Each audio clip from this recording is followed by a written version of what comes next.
Beautiful people, कैसे हैं आप सब लोग। सो फाइनली मेरे मिड टर्म ख़त्म हो गए हैं, मेरे एग्ज़ाम ख़त्म हो गया। मेरा एक ही दिन एग्ज़ाम था मंडे को, क्योंकि मेरी क्लासेस मंडे को होती है हमेशा। सो मंडे को मेरे 3 पेपर थे एंड फाइनली मेरे मिड टर्म एग्ज़ाम ख़त्म हो गए, तो अब मैं वीडियो बना सकती हूँ। ओके, तो अभी जो मैं वीडियो बनाने वाली हूँ वो है आपके लिए Q&A टाइप क्वेश्चंस। मैंने इंस्टाग्राम पे भी पोस्ट किया था, ऑल्सो मैंने यूट्यूब पे भी कम्युनिटी पोस्ट में डाला हुआ था।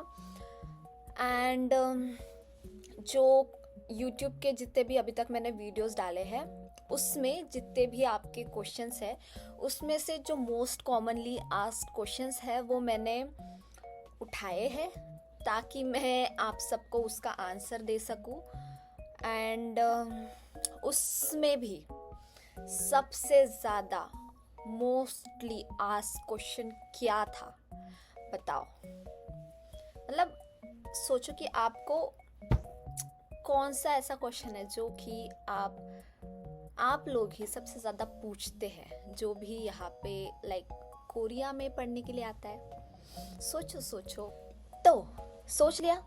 सबसे ज़्यादा पूछा जाने वाला सवाल मुझे इतने सारे वीडियोस के इतने सारे कमेंट्स में वो था कि दीदी आप कोरिया कैसे गए, विदाउट कोरिया में कैसे जा सकते हैं, हमें भी आना है, हमें बताइए कि विदाउट कैसे कोरिया में आए। एंड बहुत और भी चीज़ें थी उसमें, बट सबसे ज़्यादा क्वेश्चन यही पूछा गया था कि आप कोरिया में विदाउट जीकेएस कैसे आए हो। तो इसका आंसर तो मैं बेटा लास्ट में दूंगी। क्योंकि यार तुम लोग फिर वीडियो देखते नहीं हो। पूरा वीडियो को एंड तक देखना, एंड में मैं बताऊंगी कि मैं कोरिया कैसे आई थी। उससे पहले थोड़े से लेस इम्पोर्टेंट क्वेश्चंस कर लेते हैं। Okay, so let's get into the video. थोड़ा सा चश्मा पहन लिया है ताकि मैं पढ़ाकू लगूँ आपको, ऐसा कुछ नहीं है, मुझे दिखाई नहीं देता इसलिए। तो मैंने आपके क्वेश्चंस जो है वो नोट डाउन किया हुआ है एंड अभी मैं इनमें से एक का आंसर दूंगी। और मैं वीडियो को ज़्यादा लंबा नहीं खींचूंगी, ठीक है, क्योंकि आप लोग पूरा देखते नहीं हो। एंड कोई बात नहीं, फिर भी मैं बता रही हूँ आपको। तो सबसे पहले मैं अपना इंट्रोडक्शन दे देती हूँ कि मतलब बहुत सारे लोग हैं जिनको नहीं पता है कि मैं कौन हूँ, मैं कोरिया में क्या पढ़ने आई हूँ, मेरा कौन सा यूनिवर्सिटी है, मेरा कौन सा मेजर है, ब्ला ब्ला ब्ला। ओके, तो सबसे पहले हेलो, मेरा नाम प्रेन्यू है। प्रेन्यू, PRENUEW, प्रेन्यू। ओके, एंड ये मेरा नाम है। आई नो इट्स थोड़ा सा यूनिक, क्योंकि ये जो नाम है ये मेरे पापा ने खुद इन्वेंट किया है मेरे लिए, क्योंकि मैं उनकी पहली बेटी हूँ। मतलब मेरे फैमिली की मैं सबसे एल्डर बेटी हूँ फादर के फैमिली में। और मेरा पूरा नाम है प्रेन्यू सिद्धार्थ रामटेके। मैं महाराष्ट्र स्टेट से बिलोंग करती हूँ and yes I M Marathi, Maharashtrian. Okay, and मैं नेपाली नहीं हूँ गाइस। क्योंकि यहाँ पे सब लोग कहते हैं कि मैं नेपाली हूँ यार। No, I am not. Okay, so मैं महाराष्ट्र से बिलोंग करती हूँ and yes I am from India. And थोड़ा सा प्रीवियस मैं एजुकेशन के बारे में बता देती हूँ आपको। मेरा जो 10th 12th हुआ है वो पूरा साइंस बैकग्राउंड से हुआ है। एंड देन उसके बाद फिर मैंने एक मेजर चेंज लिया मेरे स्टडीज़ के तरफ। मैंने साइंस बैकग्राउंड से कॉमर्स बैकग्राउंड में शिफ्ट किया and then I started studying bachelors in business administration from Chandigarh university. आपने नाम तो सुना ही होगा। So I graduated from Chandigarh university in year 2022 and मतलब एडटेक कंपनी है जो कि दिल्ली में थी, दिल्ली में गुड़गांव में। सो वहाँ पे मैं फॉर अराउंड 4.7 ईयर्स मैंने वहाँ पे एज एन एसोसिएट मैनेजर काम किया है। वहाँ पे भी पहले मैं सेल्स में थी, दैन मैं ऑपरेशंस डिपार्टमेंट में शिफ्ट हुई थी। सो यस, ये मेरा छोटा सा बैकग्राउंड था। लाइक जब मैं लाइक 10th में थी तभी से मुझे फॉरेन में पढ़ने का बहुत चस्का था कि मुझे बाहर जाके पढ़ना है, बाहर जाके पढ़ना है। So I tried for like my undergraduate, but तब उतना मतलब पता नहीं था एजेंट्स एंड ऑल होते हैं, वो आपको हेल्प करते हैं। ऑल्सो जो एजेंट्स उस टाइम पे थे, they were like telling me about the what we say Canada, USA, UK, यहाँ के ऑप्शंस बता रहे थे, बट वो बहुत कॉस्टली होता है गाइज, राइट। कनाडा, यूएसए में काफ़ी मतलब पैसे बहुत लगते हैं यार। देन इन 2022 आई गेस या 2021 मुझे जीकेएस के बारे में पता चला कि जीकेएस है एंड लाइक वो आपको फुल्ली फंडेड स्कॉलरशिप प्रोवाइड करते हैं Korea. Then I started like researching about GKS. मैंने जीकेएस स्कॉलर्स के साथ में कांटेक्ट किया बहुत, बट या मतलब उतना रिप्लाई नहीं आता है, यू नो। तो फिर उसके बाद I started searching on my own कि यूनिवर्सिटीज़ में कैसे अप्लाई किया जाए एंड ऑल, ठीक है। एंड मैं फॉर अराउंड 2 years मैंने बहुत ट्राई किया है लाइक फॉरेन अब्रॉड के लिए, स्टडीज़ के लिए। तो यहाँ पे मतलब कोरिया में अप्लाई करने से पहले मैंने इटली में भी अप्लाई किया हुआ था एंड इटली में आई गॉट 100% स्कॉलरशिप, बट मेरा वीज़ा रिजेक्ट हो गया था। और जो होता है अच्छे के लिए होता है। देखो अभी मैं कोरिया में हूँ, माई ड्रीम कंट्री। तो वहाँ से फिर मैं लाइक जैसे मेरा वीज़ा रिजेक्ट हो गया, मैंने अपना प्लान शिफ्ट कर दिया कोरिया की तरफ। एंड मैंने जीकेएस में भी अप्लाई किया हुआ है। मैंने दो बार आई गेस जीकेएस में अप्लाई किया हुआ है, ठीक है। फिर उसके लाइक जीकेएस में भी अप्लाई किया एंड मैंने बैकअप में ऑप्शन रखा था कि मैं अगर मेरा जैसे इटली में मतलब अगर कोरिया में नहीं होता है तो फिर बैकअप में क्या। तो मतलब मैंने इंडिया के कॉलेजेस भी रखे थे एंड मैंने कैट दिया था and yes I cracked IIM, ठीक है। मेरा कैट निकल गया था एंड मुझे अराउंड 5 IIMs मिल गए थे, बट वही था मेरा ड्रीम कि मेरे को बाहर आके पढ़ना था। सो मैंने IIM चूज़ नहीं किया, मैंने वो रिस्क उठाया and I applied for Korea and अभी मैं कोरिया में हूँ। सो हार्ड वर्क्स पे ऑफ, ओके। जितना आप हार्ड वर्क करोगे उतना आपके लिए अच्छा है। कभी ना कभी तो आपके सपने पूरे होंगे ही। तो एवरीवन वर लाइक कि यार तूने मतलब IIM छोड़ दिया, IIM बहुत बड़ी अपॉर्चुनिटी होती है। बट या आई नो IIM होता है, बट मेरा ड्रीम बाहर आके पढ़ने का था गाइस, ठीक है।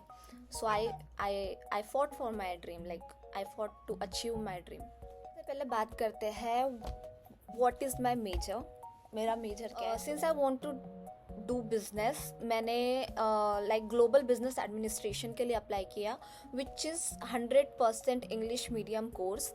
यहाँ पे जितनी भी स्टडीज़ होगी लाइक जो 100% इंग्लिश वाले कोर्सेज होते हैं उसमें आपको सब कुछ इंग्लिश में पढ़ाया जाता है।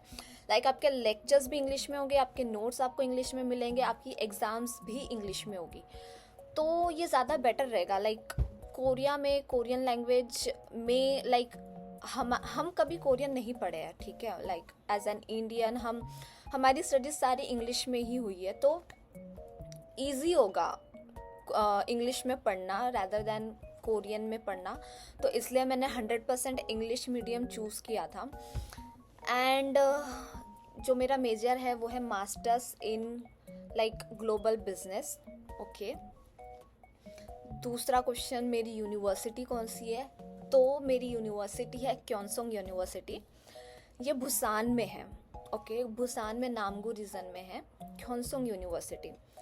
एंड फिर उसके बाद यूनिवर्स सब लाइक स्कॉलरशिप मेन क्वेश्चन था कि आपको स्कॉलरशिप कौन सी मिली, आप कौन से स्कॉलरशिप पे आए हो. सो मैं यहाँ पे आई हूँ यूनिवर्सिटी स्कॉलरशिप पे.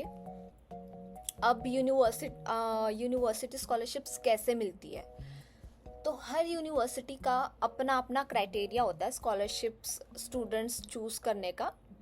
तो उसमें क्या होता है कि आपको जब आप एडमिशन के लिए अप्लाई कर रहे हो यूनिवर्सिटी में, तो एप्लीकेशन फॉर्म जैसे आते हैं उसमें गाइडलाइंस होती है, एप्लीकेशन गाइडलाइंस, उसमें सब कुछ दिया होता है डिटेल में. वो 15-20 पेजेस का एक पूरा पीडीएफ होता है, आप उसको पूरा पढ़ो अच्छे से. उसमें सब कुछ दिया है, यूनिवर्सिटी का एडमिशन प्रोसेस क्या है, कौन से डॉक्यूमेंट्स लगेंगे, स्कॉलरशिप कौन सी अवेलेबल है, उसकी क्या एलिजिबिलिटी होती है. हर यूनिवर्सिटी ये गाइडलाइंस निकालती है. जब भी एडमिशन उनका प्रोसेस स्टार्ट होता है उसके एक महीने मतलब 15-20 दिन पहले वो एडमिशन गाइडलाइंस आ जाती है. तो कोरिया में 2 टर्म्स होते हैं, इनटेक होते हैं. एक अपना आता है मार्च इनटेक और एक आता है सितंबर इनटेक. तो मैंने सितंबर इनटेक के लिए अप्लाई किया हुआ था. एंड सितंबर इनटेक की जो प्रोसेस होती है वो अप्रैल के अराउंड स्टार्ट हो जाती है, अप्रैल मार्च के अराउंड स्टार्ट हो जाती है. ठीक है. तो अब इसमें जैसे स्कॉलरशिप का मैं बताती हूँ, स्कॉलरशिप में कैसे अप्लाई करते हैं यूनिवर्सिटी स्कॉलरशिप. तो जब आप अप्लाई कर रहे हो, जो आपका एप्लीकेशन फॉर्म होता है, अब उसमें हर यूनिवर्सिटी का वो डिफ़र करेगा. ठीक है. तो जो मेरी यूनिवर्सिटी है मैं उसका बताती हूँ आपको. उसमें हमें दिया हुआ था कि आपको लैंग्वेज के बेसिस पे स्कॉलरशिप मिलेगी. दूसरा आपको स्कॉलरशिप मिलेगी आपके ग्रेड्स के बेसिस पे. तो 2 बेसिस पे स्कॉलरशिप अवेलेबल थी यूनिवर्सिटी की तरफ से. तो जो मैं अप्लाई कर रही थी फॉरेन एजुकेशन के लिए 1 साल पहले से ही, तो मैंने आइल्स दे रखा था. एंड आइल्स में मेरा स्कोर 6.5 है बैंड. ओके. तो मैंने आइल्स के थ्रू लैंग्वेज स्कॉलरशिप में अप्लाई किया. उसमें ऐसा होता है कि यूनिवर्सिटी जो है वो आपको ऑटोमेटिकली कंसिडर करती है स्कॉलरशिप के लिए एज एन इंटरनेशनल स्टूडेंट.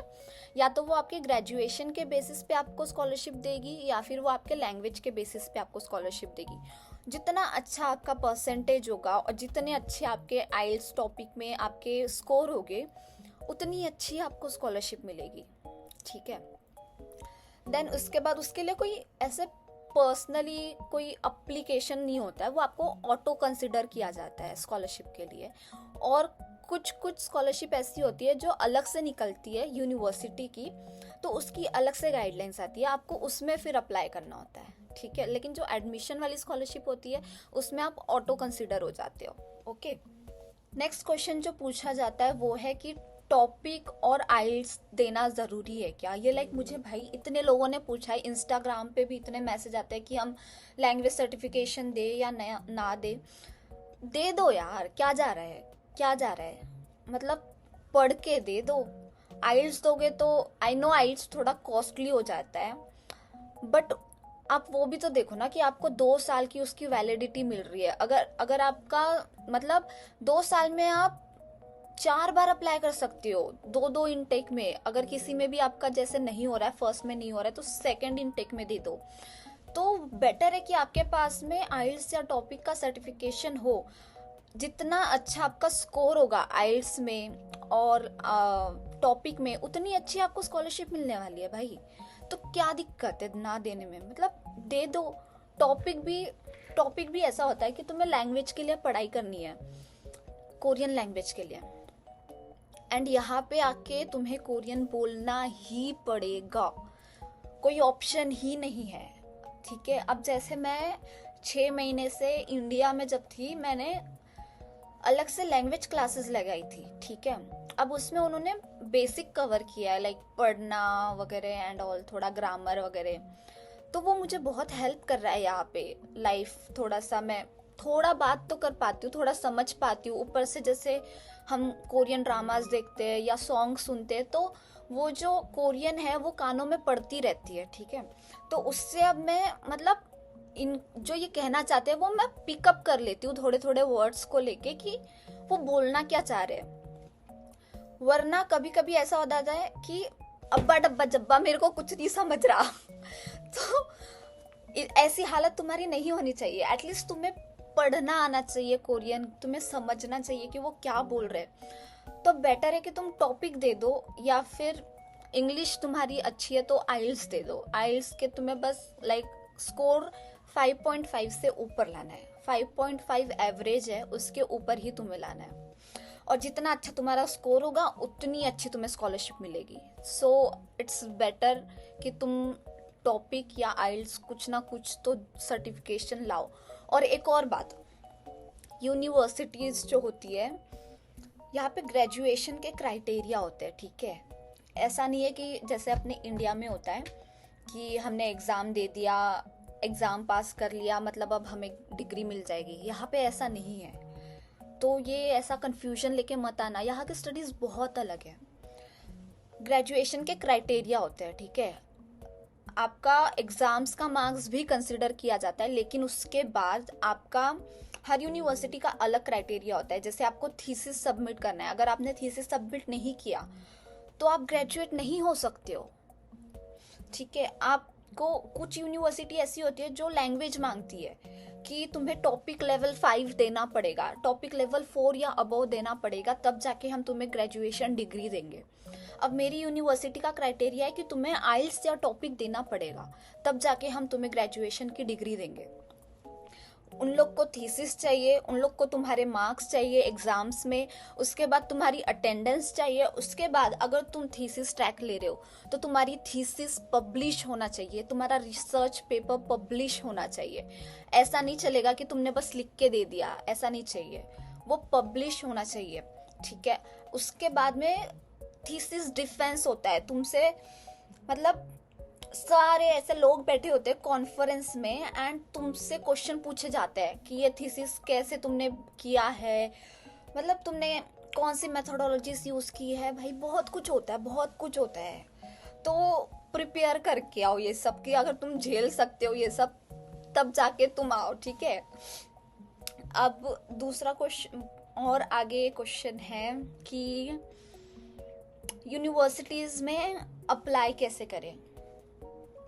तो यूनिवर्सिटी की वेबसाइट पे जाओ, वहाँ पे नोटिस का बोर्ड होता है, नोटिस बोर्ड में जाओ। जब तुम्हारा लाइक मार्च इनटेक के लिए कर रहे हो तो तुम्हारा नोटिस सितंबर अक्टूबर में आ जाएगा। अगर तुम सितंबर इनटेक के लिए कर रहे हो तो मार्च या अप्रैल में तुम्हारा नोटिस आ जाएगा, ठीक है।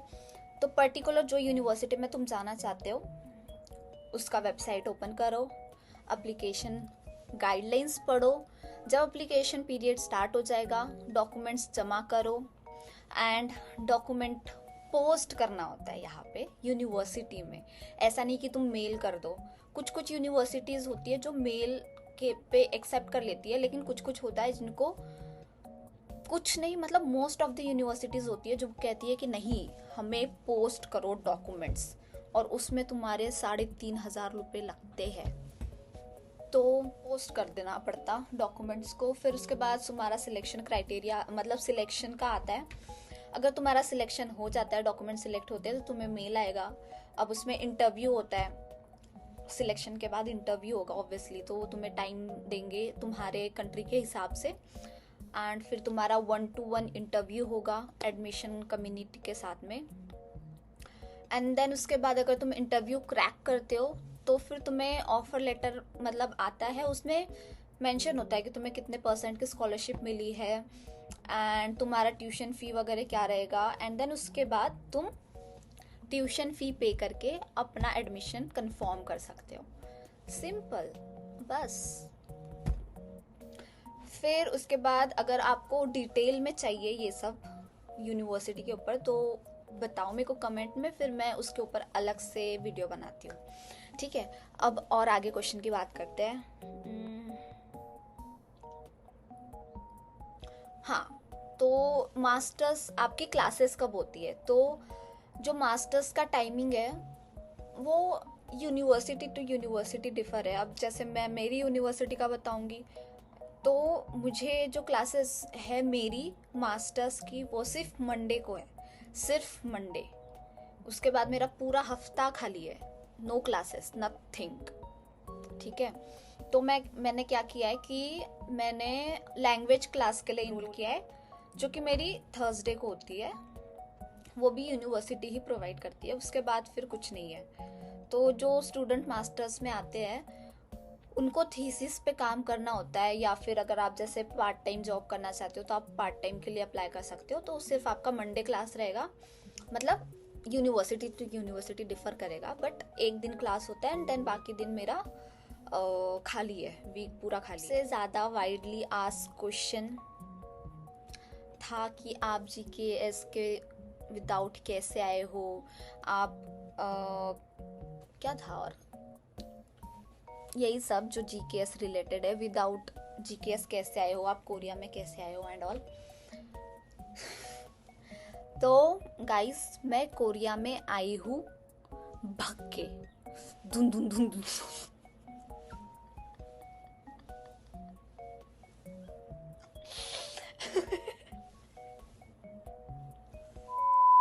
तो मैं कोरिया में आई हूँ विदाउट जीकेएस स्कॉलरशिप। मुझे यूनिवर्सिटी की स्कॉलरशिप मिली हुई है। यूनिवर्सिटी स्कॉलरशिप जो है वो मुझे लैंग्वेज के बेसिस पे मिली है। मैंने आइल्स का सबमिशन किया हुआ था सर्टिफिकेट, तो उसके बेसिस में उन्होंने स्कॉलरशिप दी हुई थी। अब ये जो स्कॉलरशिप होती है यूनिवर्सिटी की, ये लोग बहुत चालू लोग हैं, ठीक है। इन्होंने बस मुझे 30% स्कॉलरशिप दी है एंड उसके बाद का जितना भी फाइनेंस है वो मुझे खुद मैनेज करना है सेल्फ फंडिंग के थ्रू। इसका मतलब है कि सेल्फ फंडिंग मतलब खुद के पैसे खुद भरो, ठीक है। तो अब इसमें क्या होता है कि मतलब ऑब्वियसली मेरे पेरेंट्स भरेंगे फीस एंड ऑल मेरा। तो जो यूनिवर्सिटी स्कॉलरशिप देती है वो आपको डिपेंड करता है आपके ऊपर कि आपको वो कितना दे रही है। अब मुझे इस सेमेस्टर के लिए 30% मिली है, लेकिन अब जो मेरा सेकेंड सेमेस्टर रहेगा उसकी जो स्कॉलरशिप रहेगी वो मेरे फर्स्ट सेमेस्टर के परफॉर्मेंस पे रहेगा। अगर मैं क्लास की टॉपर हूँ तो मुझे ऑब्वियसली 100% मिलेगी। अगर मैं बैक बेंचर हूँ, सबसे पीछे बैठ रही हूँ, पढ़ाई नहीं कर रही हूँ, तो ऑब्वियसली मुझे स्कॉलरशिप नहीं मिलेगी, ठीक है। तो वो आपके परफॉर्मेंस के बेसिस पे रहेगा कि आपको कितना परसेंट स्कॉलरशिप देते हैं। तो अभी मेरा जस्ट मिड टर्म हुआ है, तो अब देखते हैं मेरे को नेक्स्ट में कितनी मिलती है स्कॉलरशिप। बाकी जो हमारा जितना भी डॉर्म्स का होता है, हॉस्टल फीस, या अब जैसे मैं रूम जल्द ही यहाँ से शिफ्ट होके एक अपार्टमेंट में जाने वाली हूँ, तो उसका जितना भी खर्चा होगा रेंट का एंड ऑल वो मुझे खुद ही पे करना है। एंड हमारा ग्रॉसरीज एंड ऑल वो सारा भी हमें खुद ही पे करना है। तो लेकिन इसके लिए मैं आपको बता दूँ कि अगर आप थोड़े, जैसे मैं भी मिडिल क्लास फैमिली से ही हूँ, ठीक है। मैं इतनी कोई ऐसे अमीर घर से नहीं हूँ कि मेरे को कोई पैसों की चिंता नहीं है, मस्त उड़ा रही हूँ एंड ऑल, ऐसा कुछ नहीं है। मेरे मतलब मम्मी पापा दोनों टीचर है एंड मेरे भाई बहन भी है 3, मतलब हम 3 भाई बहन हैं। तो हमें मतलब हमारा फाइनेंस सोच के करना होता है सब कुछ, एंड हम तीनों ही अभी पढ़ाई कर रहे हैं। तो जैसे आप भी अगर ऐसे मिडिल क्लास फैमिली से बिलोंग करते हो, तो अगर आपका सपना है कि आपको अब्रॉड में पढ़ाई करनी है, ठीक है, तो मैं आपको सजेस्ट करूँगी कि आप मतलब कनाडा, यूएसए, यूके, ये कंट्रीज में मत जाओ। यहाँ पे बहुत पैसे लगते हैं, ठीक है। मतलब एक साल के आपको 25-30 लाख रुपए लगेंगे। लेकिन अगर आप जैसे कोरिया आ रहे हो या यूरोपियन कंट्रीज में जा रहे हो, जर्मनी, इटली एंड ऑल, तो यहाँ पे फाइनेंसेस कम हो जाते हैं, क्योंकि यहाँ पे मतलब जो यूरोपियन कंट्रीज हो गई वहाँ पे तो आपको ट्यूशन फी नहीं देनी होती है, बहुत रेयरली ट्यूशन फी देनी होती है, ठीक है। लेकिन जैसे कोरिया का मैं बताऊँ तो कोरिया का जो एक्सपेंस जाता है ना, वो यूनिवर्सिटी टू यूनिवर्सिटी डिफर करता है कि आप कितने अच्छे यूनिवर्सिटी में जा रहे हो एंड कितने वेल सिटी में जा रहे हो। अब जैसे अगर आप सोल में जाओगे तो ऑब्वियसली सोल में आपका खर्चा ज़्यादा होगा, वहाँ का रहना, लिविंग कॉस्ट एंड आपका जो खाना पीना रहेगा वो सारा सब कॉस्टली रहेगा। लेकिन आप जैसे थोड़े छोटे शहर में आ रहे हो, जैसे देगू हो गया, उल्सान हो गया, जेजू हो गया, इधर साइड में आ रहे हो तो यहाँ पे कॉस्टली नहीं है चीज़ें, ठीक है। लेकिन मैं रहती हूँ भूसान में, तो भूसान सेकंड कैपिटल हो गई, जैसे सोल हो गया, फिर भूसान हो गया। तो भूसान में भी चीज़ें महंगी है, बहुत महंगी है, ठीक है। बट मुझे यहाँ पे एक साथ में एक इंडियन मिल गई है लड़की, तो हमारा जो खर्चा है वो डिवाइड हो गया है दोनों में, ठीक है। हमारा लिविंग, अकोमोडेशंस और फूडिंग एंड ऑल का खर्चा दोनों में डिवाइड हो गया है। तो अब वो हमें थोड़ा सस्ता पड़ेगा पहले से। तो अगर आपको ऐसा कोई साथ में मिल जाता है तो आप तो आ सकते हो आराम से, ठीक है। आपका जो ज़्यादा मतलब खर्चा यहाँ पे अगर आप देख रहे हो, तो अगर मैं आपको एक रफ फिगर बताऊं, वैसे क्रिएटर्स बताते नहीं है बट जनरल के लिए मैं बता देती हूँ आपको कि आपका जो रफ फिगर आप एक्सपेक्ट कर सकते हो, 2 साल का आपको पढ़ाई करना है कोरिया में, तो अराउंड 15 to 20 lakhs के अंदर हो जाता है, ठीक है। 20 लाख तक हो जाएगा अगर आप बहुत अच्छी जो हाई वाली यूनिवर्सिटी होती है, स्काई यूनिवर्सिटीज, उसमें जा रहे हो, केस्ट में जा रहे हो, ऐसी यूनिवर्सिटीज में जा रहे हो, तो ऑब्वियसली आपका योनसे वगैरह हो गया, तो इसमें ज़्यादा पैसे लगेंगे, ऑब्वियसली बात है। लेकिन मैं थोड़ा मिड वाले इसमें हूँ, तो मेरा उतना खर्चा मतलब नहीं है, और ऊपर से मैं ट्राई करती हूँ कि मेरे को पार्ट टाइम जॉब वगैरह मिल जाए एंड थोड़ा पढ़ाई करके स्कॉलरशिप मिल जाए, ताकि मेरा एक्सपेंस कम हो जाए। तो या दिस इज़ द वे कि मैं कोरिया अपने लाइक यूनिवर्सिटी स्कॉलरशिप पे आई हूँ, एंड यूनिवर्सिटी स्कॉलरशिप ही मैं कैरी ऑन करना चाहती हूँ आगे। हाँ, मैंने कहा था वीडियो बड़ी नहीं करेंगे, और देखो वीडियो कितनी बड़ी हो गई। और मैं होप करती हूँ कि मैंने आपको बोर नहीं किया है, ठीक है। तो इसके अलावा भी अगर आपके कोई और क्वेश्चंस है तो आप कमेंट्स में डाल देना, मैं रिप्लाई देती हूँ कमेंट्स में। एंड आप मेरे को इंस्टाग्राम पे भी अप्रोच कर सकते हो, तो मैं आपको वहाँ पे भी रिप्लाईज देती हूँ।